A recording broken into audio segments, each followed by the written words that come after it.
Imagine spending tens of millions of dollars just to acquire new customers. Yeah. You've built out this massive, highly optimized marketing funnel. Right. And then literally overnight, Google updates its artificial intelligence search algorithm and completely wipes out your pipeline. You just wake up and your top of funnel traffic has totally vanished right before your biggest sales quarter. Yeah, I mean, it is the absolute nightmare scenario for any modern business. It really is. You're suddenly just invisible to your core demographic. And simply because an AI model, decided to change how it sources and displays answers to user queries. That is exactly what happened to the University of Phoenix this winter. Right. And, well, how they survived that, how they navigated that total digital chaos is really just one piece of this massive transformation we are exploring today. It's a huge story. It is. Welcome to the Deep Dive. Today we are unpacking the Q2 2026 earnings report, along with some slide decks and the actual transcript from the April 7th conference call with CEO Chris Lin and CFO Blair Westblom. So this is Phoenix Education Partners, which is the parent company of the University of Phoenix. And you really should care about this because we are looking at a real-time case study here. Yeah. It's a nearly 50-year-old legacy institution, right? And they are completely rewriting their operational playbook. They're actively navigating what management is calling the great reskilling of the American workforce. The great reskilling. I love that term. Right. And their strategy reveals a whole lot about where the broader economy is actually heading. Okay, let's unpack this because I want to look at the product first. What they are actually selling has fundamentally shifted. Absolutely. If you are out there managing a team right now, or even just trying to map out your own career trajectory, the projections management highlighted on this call should be a massive wake-up call. Oh, for sure. They cited these estimates indicating that 60% of the global workforce will need to acquire entirely new skills by 2030. Yeah, I mean, we are talking about a tectonic shift in the labor market. It's staggering. A 60% reskilling rate means the vast majority of jobs in the near future will demand baseline fluency in artificial intelligence. You can't escape it. Right. And Phoenix recognized this curve early. They integrated the ethical use of AI into their core, skills-aligned curriculum about 2.5 years ago. Which is ages in AI time. Exactly. It gave them a really significant first-mover advantage. I saw that in the presentation deck, but honestly, I assumed it was mostly theoretical, like high-level philosophy classes about the ethics of artificial intelligence. Well, no, the implementation is actually highly tactical. Really? Yeah. The data from the recent student surveys shows that 79% of surveyed students feel confident actively applying AI tools in real-world workplace scenarios. Oh, wow. So they're actually using it. They are learning how to prompt, how to automate basic tasks, and this is key, how to evaluate AI outputs for bias or, hallucination. That's incredibly practical. But the delivery mechanism for these skills is what is really disrupting the traditional model here. How so? Well, they are moving away from just handing out a single diploma at the end of 4 years. To date, the institution has issued over 1 million digital skill badges. 1 million? That's wild. Yeah. I'm fascinated by the mechanics of these badges. Like, how does a digital badge actually work in practice? Okay, so... Are major employers really looking at digital badges instead of, a traditional bachelor's degree? Well, think about the sheer speed of business today. If a company needs a project manager who understands generative AI implementation, they can't wait for an employee to go complete a 4-year degree program. Right. They need them right now. Exactly.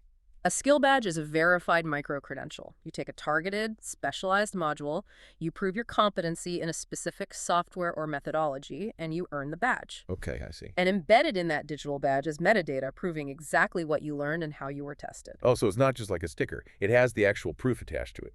Right. You learn the skill on a Tuesday, you earn the badge on Thursday, and you attach it to your internal corporate profile, or like LinkedIn on Friday. That is fast. It provides instant, verifiable proof of utility to an employer. That mechanism makes a lot of sense when you look at who they are actually selling this education to. Right.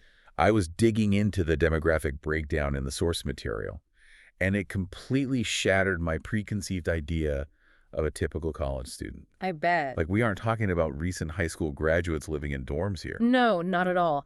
The demographic data paints a starkly different picture. The average age of a University of Phoenix student right now is 37. 37. That blew my mind. Yeah. And the rest of the statistics are just as telling, honestly. A massive majority, 76%, are already employed. Right. 64% are actively caring for dependents at home. 61% are first-generation college students. And 71% are female. It's a very specific profile. Now, it really is. I look at that profile, and I see people juggling mortgages, full-time jobs, and raising children, They aren't buying a coming-of-age experience. Yo, they definitely aren't. They are buying a professional survival kit. What's fascinating here is that a mid-career adult simply does not have the luxury of stepping away from the economy for 4 years to, find themselves. Right, who can afford that? Exactly. They require flexible, asynchronous learning that fits into the margins of their lives. Studying after the kids go to bed or on their lunch break. Squeezing it in wherever they can. And most importantly, they demand an immediate return on investment. Yep. If they can't take what they learned on Wednesday and use it to solve a workflow problem at their job on Thursday, the education has literally zero practical value to them. Which begs a very practical question, Ron. What's that? If these students are 37-year-old parents with mortgages and childcare costs, they likely cannot afford a massive university tuition bill out of pocket. That's very true. So if the consumer can't pay, who can? And that forces us to look at the university's B2B pipeline, meaning business to business. Yes. Employers are rapidly becoming the primary customer. The growth in their employer-affiliated enrollment is the absolute engine of their current strategy. It really seems like it. B2B students now make up 35% of their total degreed enrollment. That is a significant jump from 31% just a year ago. Wow. We are talking about over 2,500 distinct employer alliances. And a huge chunk of that is in the healthcare sector, right? I Yeah. saw it makes up nearly 30% of their B2B portfolio. Yep, healthcare is massive for them. And management is really leaning into this pipeline hard. They expanded their account management teams by 25% this year just to drive these corporate relationships. It's a huge investment. They are basically building an enterprise software sales team, but for education. But I am struggling to understand the corporate mindset here, though. How so? Well, upskilling an employee just makes them more attractive to a competitor, doesn't it? Like you spend $10,000 to give your nurse or IT tech a news certification, and they can immediately take a higher-paying job across town. You'd think so, right? It just seems like the employer is subsidizing their exit strategy. Well, internal HR data at these major corporations usually proves the exact opposite. Really? Yeah. Employees who receive robust paid education benefits tend to have dramatically higher loyalty and retention rates. Oh, interesting. They stay longer because the company is actively investing in their upward mobility, but setting loyalty aside, the math is just forced upon these employers. Right. The skills gap in sectors like healthcare and IT is so severe that companies simply cannot hire their way out of the problem. There just aren't enough people. Exactly. The specialized talent does not exist on the open market in the volumes they need. I see. So it's like corporate tech support. Okay, yeah. If a massive company's servers go down, they don't typically try to hire and build a massive internal IT infrastructure from scratch, right? They just outsource it to a specialized firm. Right. It's way more efficient. So employers are looking at the AI revolution, looking at the nursing shortage, and realizing that building an in-house university to train their own staff is astronomically expensive and way too slow. Exactly. So they outsource their internal training and upskilling to an institution that already has the infrastructure. And this outsourcing mechanism matters immensely to Phoenix's business model. Let's look at the unit economics for a second. Okay, let's do it. B2B students receive a discounted tuition rate because their employer negotiated a bulk enterprise deal. Makes sense. On the surface, taking a discount sounds like a hit to the university's profit margins. However, these corporate students have significantly higher retention rates. They drop out far less often because the financial friction is totally gone, their boss is paying the bill, and the coursework is directly tied to a tangible promotion or a raise at their current company. They have real skin in the game and, structural support from their employer. Plus, from the university side, it drastically lowers the customer acquisition cost. Oh, that's huge. Instead of spending millions of dollars on targeted digital ads to recruit one individual student at a time, you sign one corporate contract with a national hospital system and instantly onboard 500 highly motivated students. Right, in one fell swoop.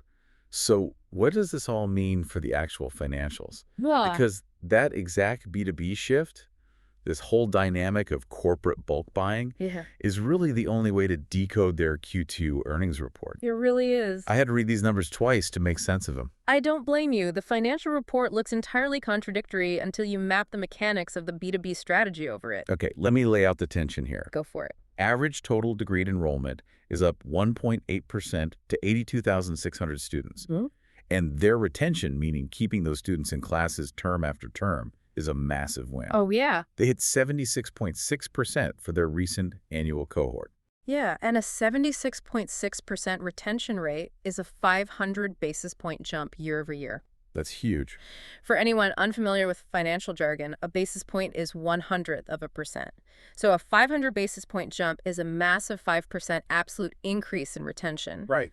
To put that into historical context, back in 2017, so prior to this whole B2B transformation, their retention was sitting at just 59.7%. Wow. They have fundamentally fixed their churn problem. Okay, so we have more students overall, and they are staying significantly longer. Yes.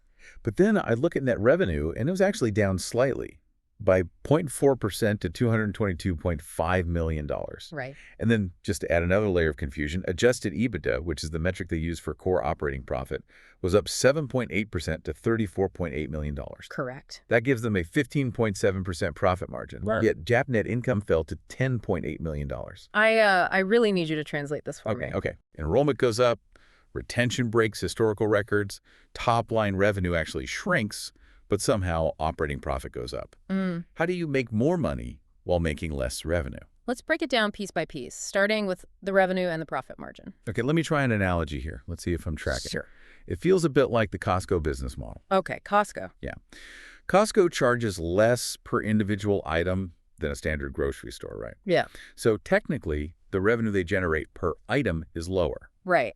But because people buy in bulk, they pay a membership fee, and they reliably come back every single week, Costco's overall operating efficiency and profit margins go way up, even with a lower sticker price. The underlying mechanism is very similar. The overall net revenue dipped slightly, specifically because of those B2B tuition discounts we just discussed. Okay, so the discounts drag down the top line. Exactly. A growing percentage of their 82,600 students are corporate students paying that lower negotiated bulk rate. Right. So top-line revenue shrinks a fraction of a percent. Right. But adjusted EBITDA, the actual cash profit generated by their core operations, went up nearly 8% because higher retention dramatically lowers bad debt expense. Bad debt expense, meaning the money owed by students who drop out and never pay their bills. Exactly. When a student drops out, the university loses all future tuition from that person. Yeah.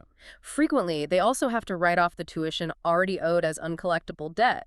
And worse, in a traditional model, you now have to go spend fresh marketing dollars to acquire a brand new student just to replace the one who left. Oh, I see. It's basically the software as a service, or SaaS, churn model. Yep.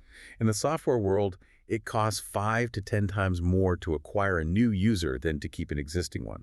If you stop the churn, your profit margins explode because your marketing spend isn't just going toward replacing lost customers. You nailed it. By pushing retention up to 76.6%, Phoenix is capturing the long-term value of the students they already paid to acquire. That makes total sense. The operational efficiency is so much higher that even charging a lower corporate tuition rate results in expanded profit margins. Okay, that covers the adjusted EBITDA going up. That makes sense. But what about that drop in GAAP net income? Why did that fall to $10.8 million if they generating such cash? This is a quirk of public company accounting. GAAP stands for Generally Accepted Accounting Principles. Okay. The drop in GAAP net income was almost entirely driven by share-based compensation expenses tied to their recent IPO back in October 2025. Ah, right. The IPO. When they went public, they issued stock options to executives and employees. Under GAAP rules, you have to record the value of those options as an expense, which lowers your official net income on paper. So it's a non-cash charge, like no actual dollars are leaving the university's bank account to pay for those stock options. Right. It's an accounting reality, not a reflection of the core education business failing. Got it. If you want proof of the cash health of the business, look at management's capital allocation. They just announced a new $50 million share repurchase program, and they maintain their 21-cent quarterly dividend. Oh, wow. Yeah. A management team does not authorize a $50 million stock buyback if they think their core economic engine is sputtering. They are highly confident in the durability of this cash flow. Okay, so the B2B strategy is clearly stabilizing the ship. Without a doubt. But B2B isn't their only pipeline. They still operate a massive B2C business-to-consumer operation. Right, they do. They still need to find and market to individual adult learners who don't have a corporate sponsor footing the bill. And here's where the narrative takes a really wild turn into big tech. It really does. Which brings us back to that Google nightmare scenario we talked about at the top of the show. The digital marketing landscape for higher education is going through its most disruptive, volatile phase in a decade right now. Here's where it gets really interesting. In the winter, right around November and December, Phoenix Education Partners noticed an algorithm shift in Google's AI overviews. Right. These are those AI-generated summaries that now pop up at the very top of your Google search result. Yep, the ones that push all the actual links down. Exactly. Google changed how that AI sources its answers, and it totally disrupted Phoenix's marketing funnel right before their critical January enrollment period. Top-of-funnel inquiries just dropped. And timing is everything in enrollment marketing. Yeah. A funnel has a very strict cycle time. Yeah. Someone searches for an online nursing degree in November, they research their options in December, and they officially enroll in late January. It's a clockwork process. Right. So if Google hides your website links in November because of an AI update, you completely miss your Q1 enrollment targets. But the university didn't just freeze, which I found really impressive. They dug into the analytics and found the mechanism behind the drop. Yeah, they moved fast. They realized Google's updated AI overviews were pulling heavily from YouTube to generate its answers. Which, if you think about it, makes perfect structural sense. Because Google owns YouTube. Exactly. Google owns YouTube. Their AI models increasingly prioritize high-retention video content over static web pages because video proves user engagement. Oh, that makes sense. And the AI can easily scrape the video transcripts for authoritative answers. So Phoenix rapidly pivoted. They migrated their outcomes-based content, videos highlighting real student success stories, specific skill applications, and alumni outcomes straight over to YouTube in January and February. Yep. And by feeding the AI exactly the format it was prioritizing, management reported that their inbound demand trends normalized by March. It's a brilliant pivot. It is incredible. You have a university that is actively teaching AI fluency to its students to prepare them for the future, simultaneously having to wage war against AI search algorithms just to find those students in the first place. If we connect this to the bigger picture, it perfectly illustrates the dual edge of technology for these legacy businesses. Yeah. External AI, like a Google search algorithm, is an unpredictable existential threat to traditional consumer marketing. It can wipe out your lead generation overnight if you aren't agile enough to figure out how the machine works. Which they barely survived. Right. But simultaneously, internal AI is becoming their greatest asset for operational efficiency. The internal AI initiatives detailed on this call were staggering. We aren't just talking about a basic chatbot on the website here. No, not at all. They are deploying AI across the entire student lifecycle. They have an AI-assisted onboarding experience. They're offering 24/7 AI-driven support for students and faculty. And if you think back to that 37-year-old student demographic, someone who might only have time to do their coursework at 2 in the morning after a late shift at work, 24/7 support isn't a luxury perk. Right, it's essential. It is the literal difference between passing a class and dropping out of pure frustration. Absolutely. Yeah. And they're also using it heavily behind the scenes to cut administrative bloat. Oh, yeah. They implemented human-in-the-loop AI for transcript evaluations.